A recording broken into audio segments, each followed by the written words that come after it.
우리 모두 정직한 마음으로 하나님 앞에 나아가시는 귀한 시간 되시길 간절히 소망합니다. 정결한 마음 주시옵소서.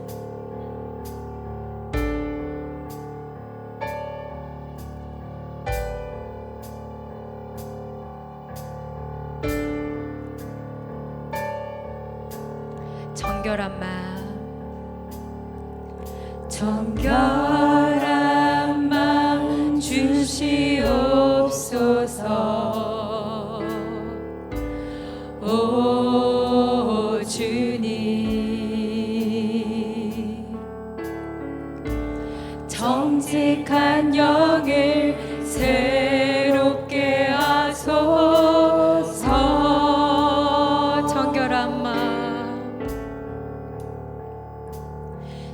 정결한 마음 주시옵소서.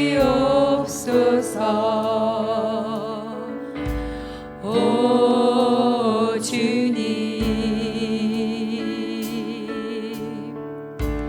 정직한 영을 새롭게 하소서.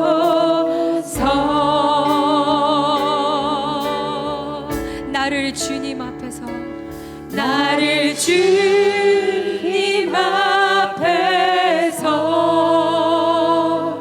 멀리하지 마시고 주의 성령을 거두지 마옵소서.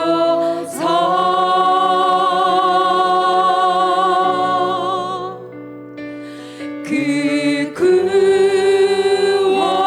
구원의 기쁨 다시 회복시키시고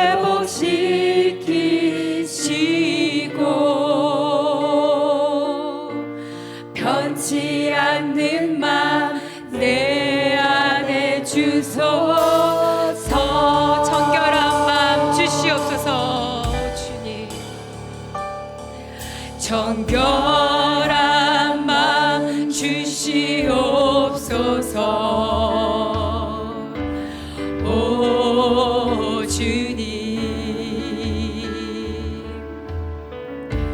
정직한 영을 새롭게 하소서. 정결한 마음 주시옵소서. 정결한 마음 주시옵소서. 오 주님, 정직한 영을 새롭게 하소서. 나를 주님 앞에서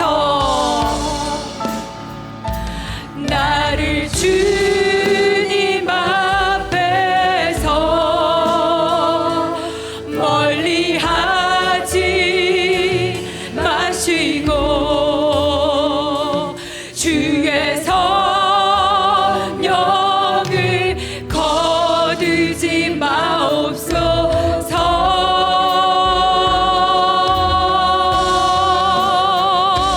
그 구원의 기쁨 다시 회복시키시고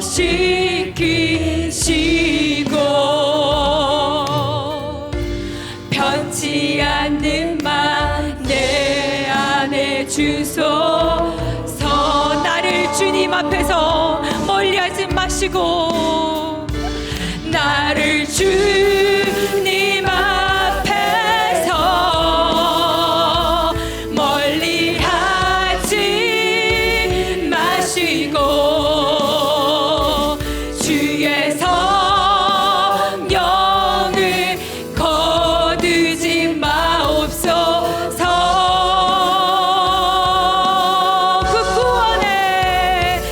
그 구원의 기쁨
않는 맘 내 안에 주소. 변치 않는 맘 내 안에 주소서. 변치 않는 맘, 변치 않는 맘 내 안에 주소서.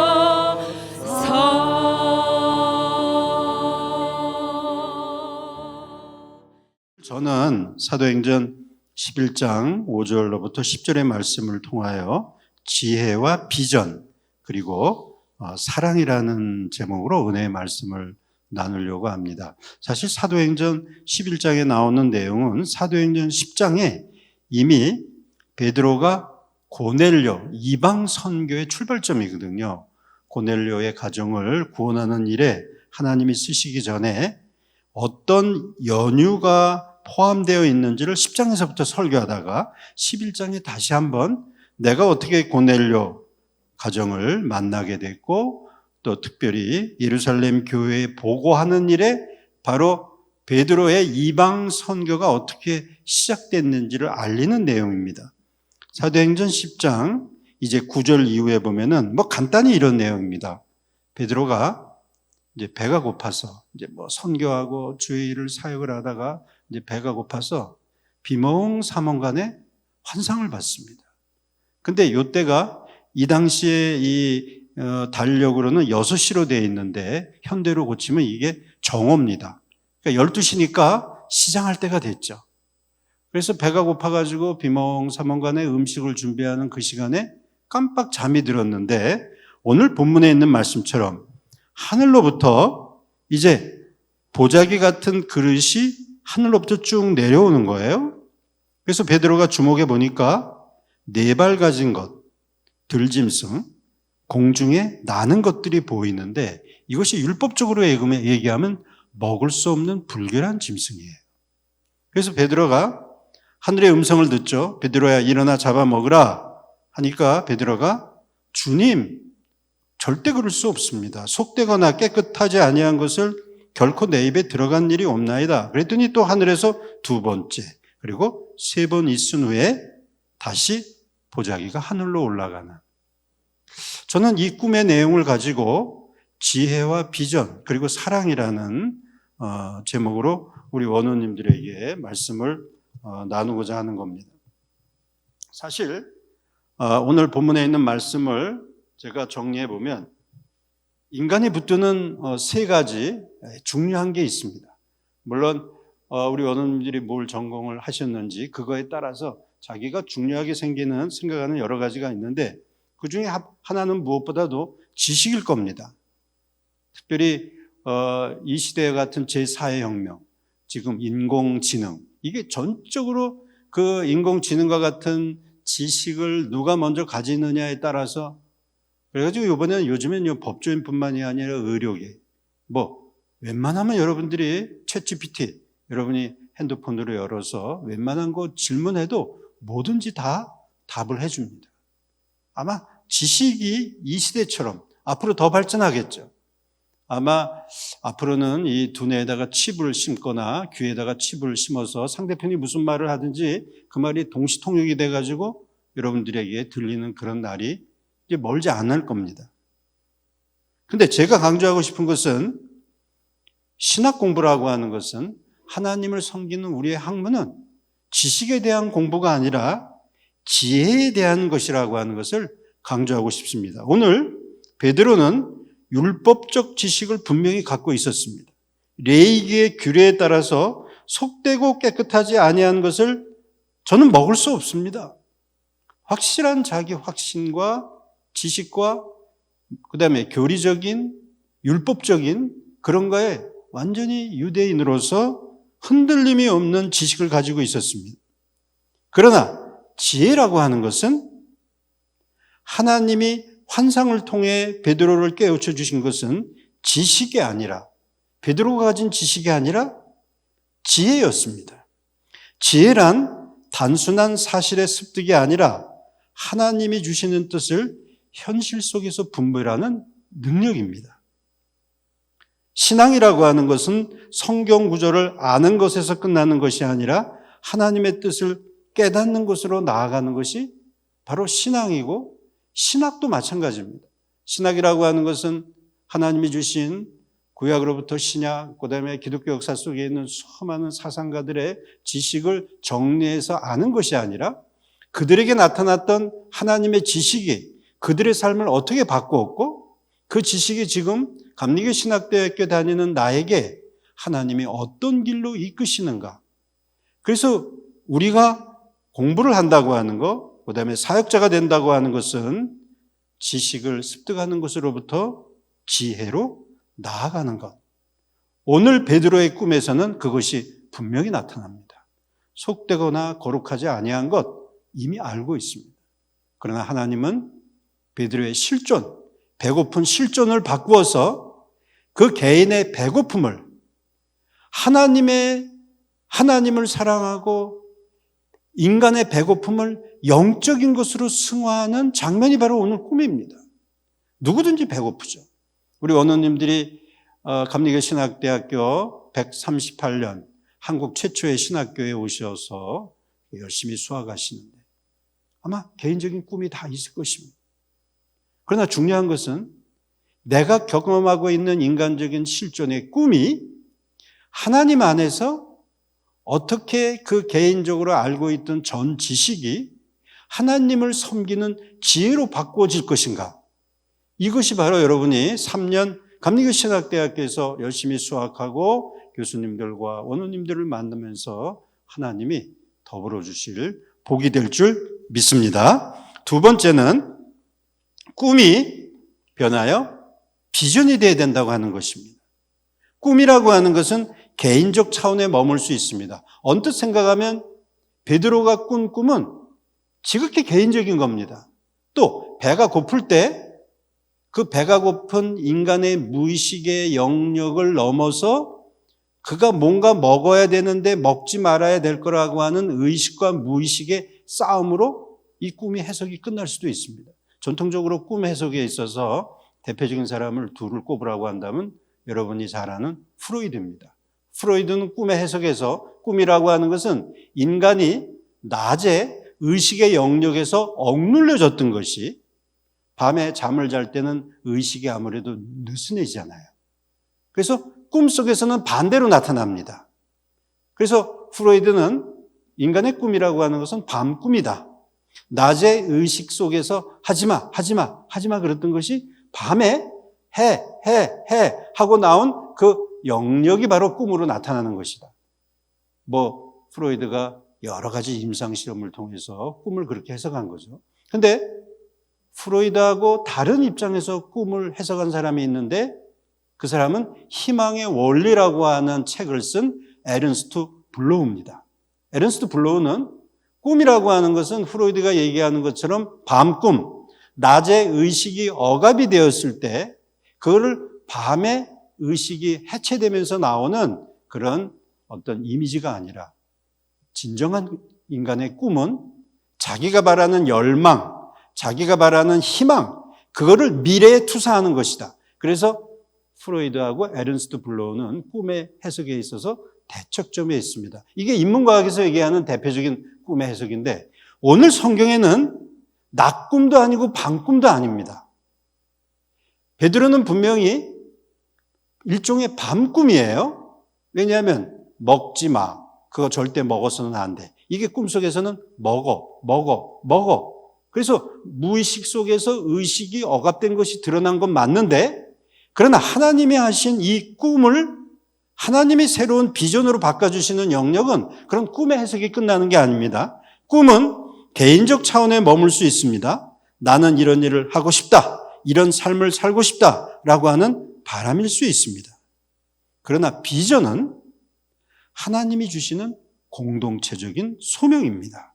베드로의 환상은 단순히 개인적 꿈이 아니라 하나님 나라에 대한 비전, 이방인에게도 복음이 열릴 수 있다라고 하는 그 어느 누구도 과거에 생각하지 못했던 놀라운 비전을 주셨습니다. 아까 우리 원원들이 같이 찬양할 때 자녀들은 예언할 것이요 청년들은 환상을 보고 그 환상은 개인적인 무의식을 어떻게 의식으로 아니면 의식이 억압된 것을 무의식 속에서 해체하냐는 그런 인문학적인 과정의 꿈이 아닙니다. 기독교에서 말하는 꿈은 비록 내가 어떤 상황에 있든지 그 개인의 꿈을 하나님은 공동체를 위한 비전으로, 결국 베드로에게 있어서는 그 개인의 무의식 속에 먹지 마라고 하는 지극히 개인적인 것을 하나님은 그 꿈을 바꾸어서 이방 선교로 나아가는 놀라운 비전으로 바꿔주십니다. 우리의 학문과 우리의 교회와 우리의 가정과 우리의 사역은 개인의 꿈을 이루는 곳이 아닙니다. 하나님의 비전을 발견하고 함께 공동체를 이루어 나가는 소망이 될 줄 믿습니다. 감리교 신학대에 오신 여러분들에게 분명히 하나님은 이런 비전을 준비하고 계시고, 학교에 오시게 된 개인적인 꿈이 뭐든지 괜찮습니다. 하나님은 그 꿈을 만드셔가지고 그거를 세상을 향해서, 공동체를 향해서, 이 민족과 세계를 향해서, 대한민국뿐만이 아니라 세계 열방으로 나아가는 놀라운 비전으로 이끌어 주실 줄 믿습니다. 마지막으로 오늘 본문 말씀을 통해서 강조하고 싶은 것은, 오늘 성경에 보면 베드로의 열정이 보여집니다. 이 베드로는 알다시피 바리새인 중에 바리새인이었고요. 그다음에 예수님을 따르는 데 있어서 반석이라고 하는 별명까지 붙은, 어떻게 말하면 그의 성품으로 볼 때 예수님에게 또 가장 사랑받았다는 걸 볼 때 아마 가장 열정적인 사람이었습니다. 예수님을 잡아가려고 하는 한 군사의 귀를, 칼을 빼서 자른 것도 베드로입니다. 그러니까 베드로는 말뿐만이 아니라 행동에 있어서 얼마나 열정적이었는지, 그래서 어떤 때는 너무 지나치게 열정적이어서 주는 그리스도시요 살아계신 하나님의 아들입니다, 그렇게 고백해 놓고 조금 있다가는 사탄아 물러가라, 주님으로부터 너무 열정이 많다 보니까 칭찬도 받고 뭐 하나님의 종이 됐다가 또 사탄도 됐다가 뭐 이렇게 그냥 그 성품이 있는 그대로 나타나는, 아마 man of passion, 열정의 사람입니다. 그런데 중요한 것은 오늘 성경에서 얘기하는 그 개인의 열정은, 패션은 사랑, love, 사랑으로 바뀌어야 된다는 겁니다.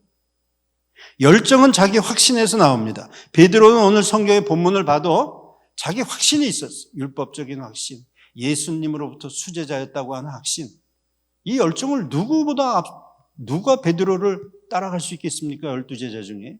아마 지금까지 기독교 역사 속에 베드로만큼 예수님이 이 땅에 33년의 공생의 가운데, 특별히 마지막 3년의 공생의 가운데 베드로를 빼고서는 예수님이 잘 설명이 안 될 정도로 이런 열정이 있었지만, 그러나 베드로는 오늘 성경 본문에 보듯이 지극히 배타적이었습니다. 배타적이라고 하는 것은 자기 마음에 맞지 않으면 다 없애는 겁니다. 파괴적입니다. 그러나 사랑은 자기 중심적인 열정을 넘어 타인을 품는 힘입니다. 베드로가 이방인 고넬료의 집을 방문하게 된 것은 이제는 열정이 아닙니다. 예수님을 단순히 내가 예수님의 수제자고 예수님을 사랑한다는 그런 열정이 아니라, 이제 개인의 패션이 아니라 하나님의 사랑에 붙들리는 사람으로 바뀝니다. 이 꿈은 그러므로 베드로에게는 개인의 배고픔, 개인의 실존, 이방인 선교에 앞서서 하나의 지극히 유대인, 바리새인, 이런 것을 넘어서 개인의 열정에서 사랑으로, 꿈에서 비전으로, 지식에서 하나님을 더 아는 놀라운 지혜로 바뀌는 순간이 바로 오늘 사도행전에 나오는 내용입니다. 제가 최근에 우리 교수님들하고 함께, 우리 권진숙 교수님, 또 우리 박혜정 교수님, 조영진 교수님, 이런 분들하고 미국에 소위 내노라 하는 대학에 가서 MOU를 맺고, 그래서 7개 대학의 총장님, 학장님, 2개 대학하고 MOU도 또 맺고 왔습니다만, 그 미국 분들이 지극히 우리하고 반대편에 있는 나라잖아요. 첫 번째 조금 대화하다 보면 먼저 하는 질문이 캐대엔 안 하고, 네, 먼저 알아요. 자기는 잘 모르지만 우리 집 딸이, 우리 집 아들이 그냥 하루 종일 그 곡 틀어놓고, 그렇죠? 거기 골든이라고 하는, 제가 아직 넷플릭스에서 영화는 못 봤습니다만은, 골든의 내용이 뭡니까? 우리는 이제 빛나는 존재가 될 거야. 거기에 보면 그냥 사방에 전 세계에 있는 청년들이 모여가지고 그 골든이라고 하는 영화를 따라하느라고 난립니다. 열정은 좋습니다. 우리는 빛나는 존재, 더 이상 나를 무시하는 그런 인간으로부터 지나쳐서 나는 누구에게도 사랑받는 존재가 될 거야. 그런데 그 열정이 이 세상을 품고 저 고통스러워하는 전쟁통에 시달리는, 기근에 죽어가는, 배고파 굶어가는 그런 이들을 품는 열정인가? 아니면 자기 안에 있는 열정을 재해석하고 재개발하는 거 좋습니다. 저는 그런 문화적인 영역을 부정하는 건 아닙니다.